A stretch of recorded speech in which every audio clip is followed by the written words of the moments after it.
शहजादी तो दिन बदन बिगड़ती जा रही हैं। पता नहीं इस लड़की को कब अकल आएगी। किसी जमाने में एक बादशाह था। बादशाह की सिर्फ एक ही बेटी थी जो बहुत जिद्दी थी। वह किसी भी चीज से खुश नहीं होती थी। वह हर काम में कमी निकालती थी। उसे किसी चीज की कमी नहीं थी क्योंकि वह बादशाह की इकलौती बेटी थी। मुझे ये खाना नहीं पसंद। मेरे लिए 10 मिनट में दूसरा डिनर बनाकर लाओ। जी हुजूर, अभी लाता हूँ।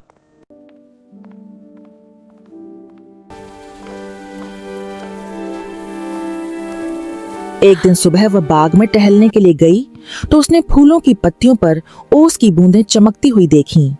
ओस की वे बूंदें उन हीरों से भी ज्यादा चमकदार और खूबसूरत थीं जो शहजादी के पास थीं।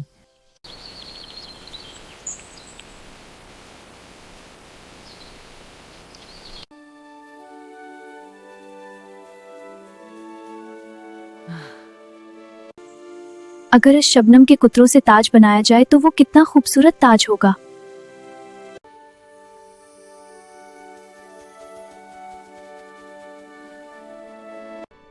शहजादी सीधे महल में वापस आई और बादशाह से कहने लगी,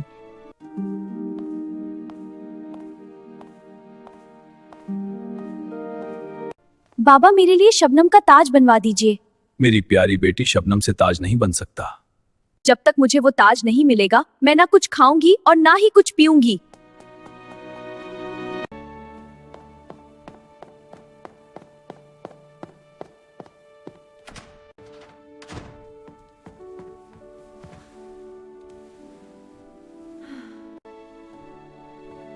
बहुत सोचने के बाद बादशाह ने शहर के सभी मशहूर सुनारों को महल में बुलाने का आदेश दिया। बादशाह ने सुनारों से कहा कि 3 दिनों के अंदर ओस की बूंदों का ताज बनाकर पेश करें, वरना उन्हें कड़ी सजा दी जाएगी। 3 दिन के अंदर अंदर शबनम के कुतरों का ताज बनाकर पेश करें, वरना सख्त सजा दी जाएगी।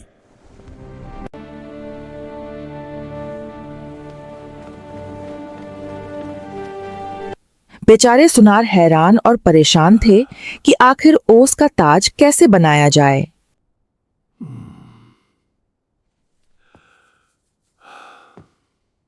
मेरे पास एक तरकीब है, लेकिन उसके लिए मुझे महल जाके शहजादी से मुलाकात करनी होगी। दूसरे दिन सुबह एक व्यक्ति महल के दरवाजे पर गया और सिपाहियों से कहा कि वह शहजादी का ताज बनाने आया है।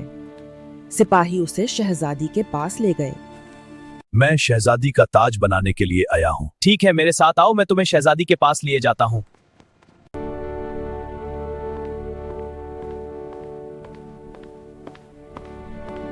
हुजूर, ये आदमी आपका ताज बनाने के लिए आया है। हुजूर, मैं आपका ताज बनाने के लिए आया हूँ, लेकिन मेरी एक दरखास्त है। कहो, क्या कहना चाहते हो? आप बाग में चलकर मुझे वो शबनम के कतरे दे दीजिए जिनका आप ताज बनाना चाहती है। जो कतरे आप पसंद करके मुझे देंगे, मैं फौरन उनका ताज बना डालूंगा। शहजादी सुनार के साथ बाग में गई। फूलों और पत्तों पर ओस की बूंदें चमक रही थीं, लेकिन शहजादी ने जिस बूंद को भी छुआ वह उसकी उंगलियों पर पानी की तरह बह गई। तब शहजादी ने बूढ़े सुनार से माफी मांग ली और वादा किया कि वह अब कभी ऐसी जिद नहीं करेगी। हुजूर, आप कतरे पसंद करें ताकि मैं आपके लिए ताज बना सकूं।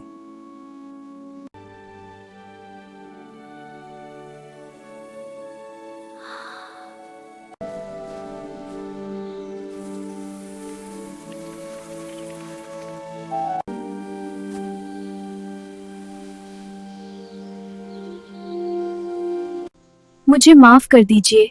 अब मैं कभी ऐसे जिद नहीं करूंगी।